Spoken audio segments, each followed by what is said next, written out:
Hello guys, welcome back to my channel edutainment and मैं हूं स्मिता सिंह, आपके educator for code 55 human resource management and labour welfare and we are preparing for NTA UGC NET JRF 2022 and we are preparing for unit 4 organisational behaviour.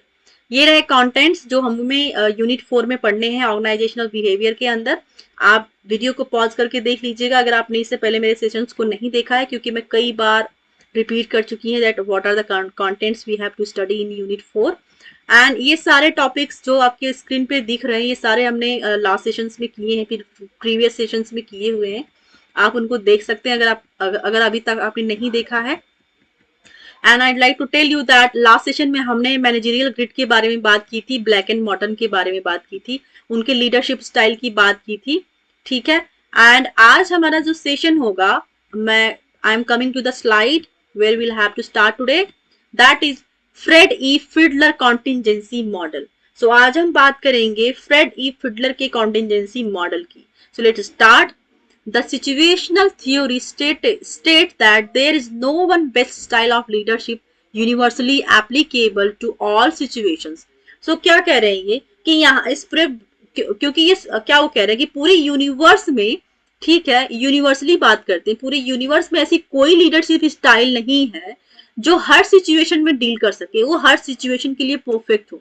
There is no leadership style universally applicable to all situations. So हर situations में एक particular leadership style नहीं है जो applicable होती है। अ leadership style में B effective under one situation and ineffective under the other.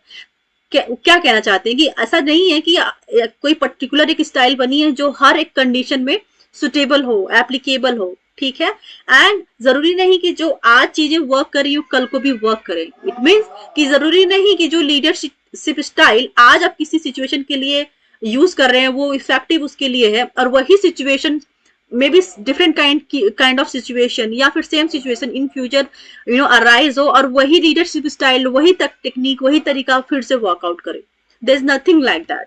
A leadership style may be effective under one situation and ineffective under other. जो आज इफेक्टिव है दूसरे सिचुएशन में वो इनइफेक्टिव हो सकती है। Fiddler identified two basic styles of leadership and on the basis of studies tries to analyze their effectiveness under different situations. ठीक है, सो वो एनालाइज करते हैं two styles of leadership and वो try to analyse their effectiveness under different situations. So उनका क्या है, जो फिडलर है वो आइडेंटिफाई करने की कोशिश कर रहे हैं कि जो उनकी जो लीडरशिप स्टाइल है, ठीक है, वो अलग अलग सिचुएशंस में किस तरह से काम करती है, किस तरह से वो कितनी इफेक्टिव है। ठीक है, नेक्स्ट देखेंगे, इसी में नेक्स्ट देखेंगे हम लीडरशिप स्टाइल्स की बात करते हैं। तो Fiedler set forth two major styles of leadership. क्या क्या है वो देखेंगे। ठीक है, पहले तो उन्होंने दो कैटेगरीज में आइडेंटिफाई किया, जैसे उन्होंने बोला कि Fiedler identify two basic styles. वो दो बेसिक स्टाइल्स क्या है, लीडरशिप स्टाइल्स है and least preferred coworker skills की बात करेंगे। ठीक है, एंड उसके अंदर आप देखेंगे that Fiedler sets forth two major styles of leadership. पहला क्या है उसमें, task oriented or controlling, structuring leadership under which the leader gains satisfaction from seeking task performed, and relationship oriented or considerate leadership under which the leader tries to achieve good interpersonal relations with the subordinates. Alright, so task oriented or controlling, structuring leadership under which the leader gains satisfaction from seeking task performed. ठीक है, तो जो task perform किया गया है किसी भी person के द्वारा, किसी भी इंप्लॉय के द्वारा, किसी भी इंडिविजुअल के द्वारा, तो वो देखता है कि उसमें कितना उसका जो सेटिस्फैक्शन लेवल है उस काम को करने के बाद या फिर करवाने के बाद, जो उसका काम का जो आउटपुट है उसमें कितना सेटिस्फैक्शन है। ठीक है, तो वो सेटिस्फैक्शन को देखने की कोशिश करते हैं। And relationship oriented or considerate leadership under which the leader tries to achieve good interpersonal relations with the subordinates. सो उसके अंदर वो क्या करते हैं, लीडरशिप स्टाइल के अंदर क्या करते हैं, सबसे पहले तो वो देखते हैं कि टास्क ओरिएंटेड और कंट्रोलिंग, ठीक है, वो जो काम है वो टास्क ओरिएंटेड है तो उसमें कितना सेटिस्फैक्शन उनको देखने को मिल रहा है, लीडर कितना सेटिस्फैक्शन गेन कर रहा है अगर वो टास्क ओरिएंटेड है। Whereas secondly relationship oriented की जब बात करते हैं, जब टास्क ओरिएंटेड की बात करते हैं तो वो देखते हैं कि जो जो लीडर का जो गेन है उसमें उसको कितना सेटिस्फैक्शन लेवल, उसका क्या सेटिस्फैक्शन लेवल, वो कितना सेटिस्फैक्टरी है वो काम। वहीं पर जब वो टास्क को छोड़ करके रिलेशनशिप की बात करते हैं लीडरशिप स्टाइल के अंदर, जब वो रिलेशनशिप की बात करते हैं तो वो देखते हैं कि लीडर उसके अंदर कितना, मतलब कितना अच्छा काम कर रहा है, क्या उसका अचीवमेंट लेवल है, क्या उसका इंटरपर्सनल रिलेशनशिप क्या है विद द सबऑर्डिनेट्स। सो कुल मिला के जो फिडलर है वो पहला जो उनका जो स्टाइल है लीडरशिप स्टाइल, उसमें उन्होंने चीज को पहले तो टास्क ओरिएंटेड में डिवाइड किया, task oriented and people oriented की बात की। वहीं पर उन्होंने जब टास्क की बात की तो वहीं पे पीपल के रिलेशनशिप की भी बात की। सो जब उन्होंने टास्क ओरिएंटेड चीजों को के बेसिस पे जब देखा कि उन्होंने देखा कि काम तो हो रहा है लेकिन उसमें कितना सेटिस्फैक्शन है, सिर्फ अगर टास्क पे अगर आप फोकस्ड हैं तो जो जो आउटपुट निकल के आया वो कितना सेटिस्फैक्टरी, क्या उसमें कितना सेटिस्फैक्शन लेवल है, क्या वो सेटिस्फैक्टरी है, वो देखते हैं कि सेटिस्फेक्शन का क्या लेवल है, ठीक है, अगर सिर्फ आप टास्क फोकस्ड है। वहीं पर वेयर एज अगर आप पीपल ओरिएंटेड है, आप रिलेशनशिप को भी कंसीडर करते हैं तो उसमें देखते हैं कि जो पीपल का, इंप्लॉइज का सबऑर्डिनेट्स के साथ, इंप्लॉइज का पीयर्स के साथ, मैनेजर का सबऑर्डिनेट्स के साथ क्या रिलेशनशिप है, तो वो दोनों तरीकों से एक जजमेंट देखना चाहते हैं, जजमेंट देख रहे हैं, एक जज करने की कोशिश कर रहे हैं, इवेल्युएट करने की कोशिश कर रहे हैं कि टास्क ओरिएंटेड में आपका सेटिस्फैक्शन लेवल क्या है, पीपल ओरिएंटेड है तो आपका जो इंटरपर्सनल रिलेशनशिप है सबऑर्डिनेट के साथ क्या है वो देखने की कोशिश करते हैं। Least preferred coworker scale, आप देखेंगे क्या है LPC, least preferred coworker क्या है। Fiedler developed a least preferred coworker scale to measure the two basic style, तो उन्होंने दो बेसिक स्टाइल को मेजर करने के लिए एलपीसी का यूज किया। Viz task oriented and relationship oriented, दो लीडरशिप स्टाइल है वो क्या क्या है, टास्क ओरिएंटेड है एंड रिलेशनशिप ओरिएंटेड है।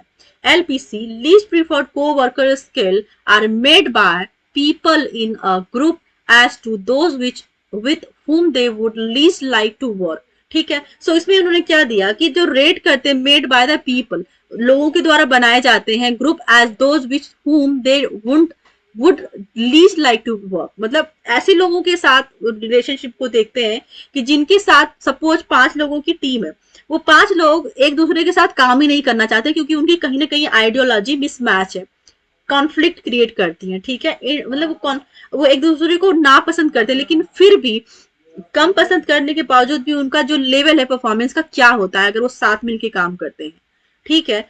In developing this skill Fiddler asked the a respondent to identify the traits of a person with whom they would work least well. Respondents describe the person by rating 16 items on a scale of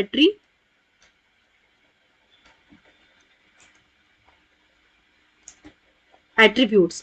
तो जो least preferred coworker scale में क्या mainly आपको क्या समझना है, that you'll have to understand is कि ऐसे लोगों का बंच बना जाता है, एक टीम बनाई जाती है जहां पे वो पर्सन, वो पीपल एक दूसरे को कम पसंद करते हैं, बहुत ज्यादा पसंद नहीं करते, एक दूसरे की बात से ज्यादा सहमत नहीं होते, लेकिन फिर भी वो एक दूसरे के साथ काम करते हैं।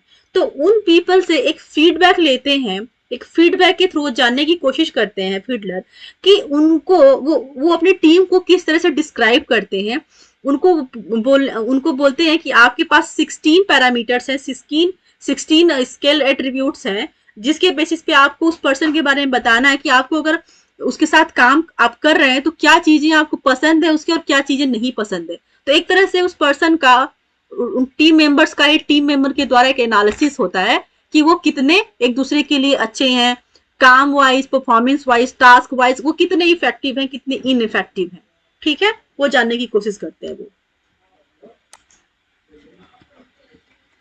सिचुएशनल वेरिएबल्स की बात करेंगे, ठीक है, will see here situational variables.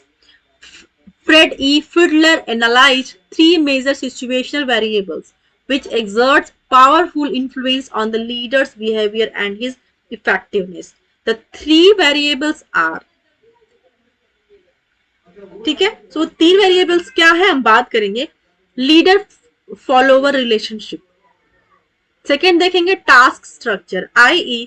the degree of structure in the task that the group has been assigned to perform, and third देखेंगे position power, degree of informal power and formal authority enjoyed by the leader. So यहाँ पे बात करेंगे leader follow relationship की बात करेंगे, task structure की बात करेंगे एंड पोजीशन पावर की बात करेंगे अंडर सिचुएशनल वेरिएबल्स। तो सिचुएशन के अकॉर्डिंग क्या क्या चीजें आ सकती हैं आपके सामने as a leader, leader follower relationship, ठीक है, कि जो लीडर है और लीडर को जो फॉलो करते हैं, जो उसके सबऑर्डिनेट्स हैं, उनके बीच का क्या रिलेशनशिप होता है, टास्क स्ट्रक्चर पे अगर आप फोकस करते हैं तो क्या रिलेशनशिप होता है, क्या आउटपुट निकल के आता है, आप कितना सेटिस्फाई हैं उस काम से, उसके काम से, उस काम से, या फिर पोजीशन पावर की बात करेंगे, अगर आपने अपने अथॉरिटी को शो किया तो क्या आउटपुट निकल के आता है, do you enjoy your authority, ठीक है, informal power and formal authority, दोनों का जो मिक्सचर होता है इन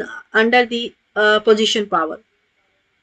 उसके अंदर थर्ड में देखेंगे, थर्ड में एक सब टॉपिक दे दिया गया लीडर मेंबर रिलेशनशिप, ठीक है।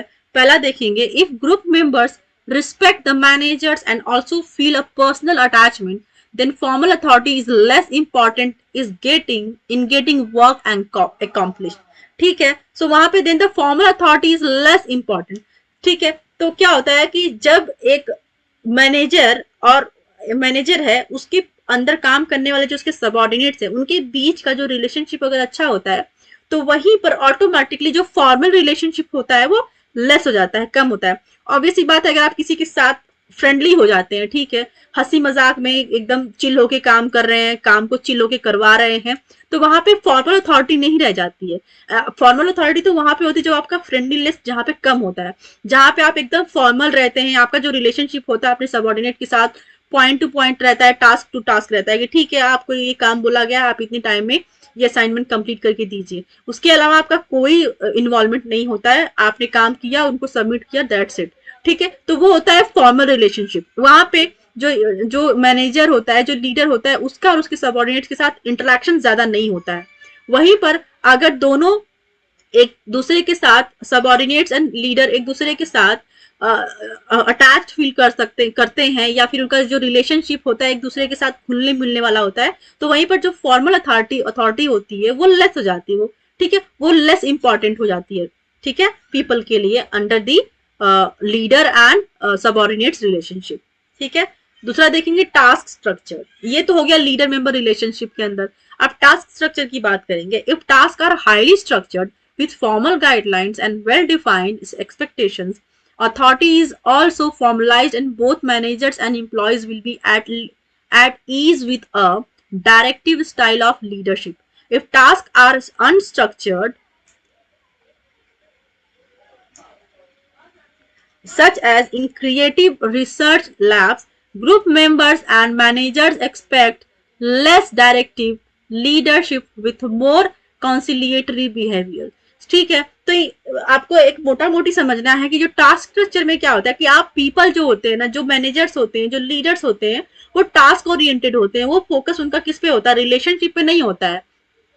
एक उनका जो रिलेशनशिप होता है उनके सबऑर्डिनेट के साथ होता है, वो फॉर्मल स्ट्रक्चर वाला होता है, फॉर्मल रिलेशनशिप होता है कि काम आपको दिया, आप उसका मुझे काम को करके दीजिए, दैट्स इट, ठीक है। उसके अलावा उनका कोई रिलेशनशिप नहीं होता, कोई कम्युनिकेशन नहीं होता। कम्युनिकेशन तो होगा लेकिन एक फॉर्मल वे में होगा, टास्क रिलेटेड होगा, ठीक है। So this is the task structure. Third देखेंगे पोजीशन पावर। पोजीशन पावर के अंदर देखेंगे हम, the position power of leaders is influenced by organisational culture. So ये जो पोजीशन पावर होता है वो ऑर्गेनाइजेशनल कल्चर से इन्फ्लुएंस होता है। The informality of management hierarchy and the style of work environment. उसके पीछे क्या चीजें होती हैं, वर्क एनवायरमेंट होती है, मैनेजमेंट हिरार्की होती है behind the organisational culture. Position power की अगर बात करते हैं तो therefore the values and beliefs of employees and managers, the philosophy of top management towards leadership and the prevailing attitude toward leadership will partially determine what style is acceptable after having developed the framework for classifying group situations. Fiedler attempted to determine the most effective leadership style for each of the 8 situations. He came to the conclusion that task-oriented leaders tend to be most effective in situations that are either very favorable or very unfavorable to them. ठीक है, तो जब task oriented leader की बात करेंगे तो आप देखते हैं कि किस तरह की सिचुएशंस अराइज होती हैं दैट या तो वो बहुत ही फेवरेबल होंगी या तो वो अनफेवरेबल होंगी. दो कंडीशंस होती हैं टास्क ओरिएंटेड लीडर्स के अंदर. टास्क ओरिएंटेड, अगर आप टास्क ओरिएंटेड लीडरशिप के अंदर जो काम होता है या तो वो बहुत ज्यादा अच्छा हो सकता है या तो वो बहुत ज्यादा बुरा होगा, या तो वो बहुत फेवरेबल होगा या तो वो अनफेवरेबल होगा, राइट. वहीं पर अगर बात करते हैं रिलेशनशिप ओरिएंटेड लीडर्स की, तो tend to be most effective in situation that are intermediate in favourableness. ठीक है, तो वो फेवरेबलनेस के मामले में इंटरमीडिएट होते हैं, मतलब एक अच्छा, आप एक कह सकते हैं कि बहुत खराब नहीं कह सकते, बहुत अच्छा नहीं कह सकते, उनको गुड मान सकते हैं आप. ठीक है, तो उन्होंने कहा, क्या कहा कि जो लीडरशिप ओरिएंटेड लीडर, जो टास्क ओरिएंटेड लीडरशिप स्टाइल होती है दैट इज आइदर फेवरेबल और आइदर फेवरेबल और अनफेवरेबल. ठीक है, या तो वो फेवरेबल दो ही होगा, या तो फेवरेबल होगा या तो वो अनफेवरेबल होगा. वहीं पर रिलेशनशिप की बात करेंगे तो ये जो सिचुएशन होती है लीडरशिप की वो इफेक्टिव होती है. ठीक है, in terms of intermediate in favourableness. तो फेवरेबलनेस के नजरिए से आप देखेंगे तो ये जो सिचुएशन होती है ना रिलेशनशिप ओरिएंटेड लीडर्स की, वो एक इंटरमीडिएट लेवल पे होती है, मतलब कि वो गुड होती है. आप कह सकते हैं उसको, ना उसको बैड बोलेंगे ना उसको बहुत अच्छा बोलेंगे, उसको गुड लेवल पे आप रख सकते हैं. ठीक है, this is the definition. Just a second. 100 sets of identical twins that were separated at birth were studied. Genetics account for about 50% of the variation in personality differences and over 30% of occupational and leisure interested variation. Individual job satisfaction is remarkably stable over time. This indicates that satisfaction is determined by the something inherent in the person rather than by external environment factor. So आपके लिए sorry हम आप I think slide आगे चली गई थी, that is why I was unable to understand like what I'm reading here. This is totally unrelated. Anyways, so position power हमने देख लिया. अब हम बात करेंगे पर्सनालिटी डिटर्मिनेंट्स की. सो ये सेशन मैं लूंगी नेक्स्ट, ये जो टॉपिक लूंगी मैं नेक्स्ट सेशन में. तब तक के लिए आप जो भी मैंने आज पढ़ाया उसका रिवीजन करिए. ये सारे मैंने बात की थी फ्रेड ई फिडलर के कॉन्टिजेंसी मॉडल की बात की हमने, जिसके अंदर हमने लीडरशिप स्टाइल की बात करी, लीस्ट को प्रीफर्ड को वर्कर स्टाइल की बात की हमने, सिचुएशनल वेरिएबल्स की बात की. उसके अंदर जो टॉपिक्स हमने देखे, लीडर मेंबर रिलेशनशिप की बात की, टास्क स्ट्रक्चर की बात की एंड पोजीशन पावर की बात की. ठीक है, इन सारे टॉपिक्स को आपने देखा. अगर कहीं पे भी लगता है कि आपको समझने में कोई प्रॉब्लम होती है या फिर मैंने समझाया नहीं हो ठीक से, तो आप मुझे बता सकते हैं. मैं इसके लिए another session I make another session for the same, right. And आपके अच्छे एंड बुरे दोनों ही कमेंट्स मेरे लिए बहुत ही इंपॉर्टेंट है. अच्छे होंगे तो मेरे लिए वो कॉम्प्लीमेंट होगा, मैं और मोटिवेटेड होंगी और अच्छा करने की कोशिश करूंगी. वहीं पर अगर आप कोई नेगेटिव कमेंट होता है मेरे लिए तो मैं उसको भी पॉजिटिवली लूंगी, because I want to be improved one. ठीक है, मैं एक अच्छा लाइक टीचिंग स्टाइल की जो मेरी टीचिंग स्टाइल है, मैं चाहती हूँ कि उसमें डे बाय डे इम्प्रूवमेंट हो, मैं आपको और अच्छे से पढ़ा पाऊँ और अच्छे से जो आपकी कॉन्सेप्ट क्लैरिटी है वो कर पाऊँ. ठीक है, क्योंकि हर इंसान, even you can say in the world no one is perfect and even I am not. So I just, क्योंकि मैं परफेक्ट तो नहीं बन सकती बट आपके अकॉर्डिंग परफेक्ट बनने की कोशिश करूंगी. ठीक है, सो तब तक के लिए आप मेरे साथ जुड़े रहिए, बने रहिए नेक्स्ट सेशन तक के लिए. And thank you so much for watching me. Thank you very much.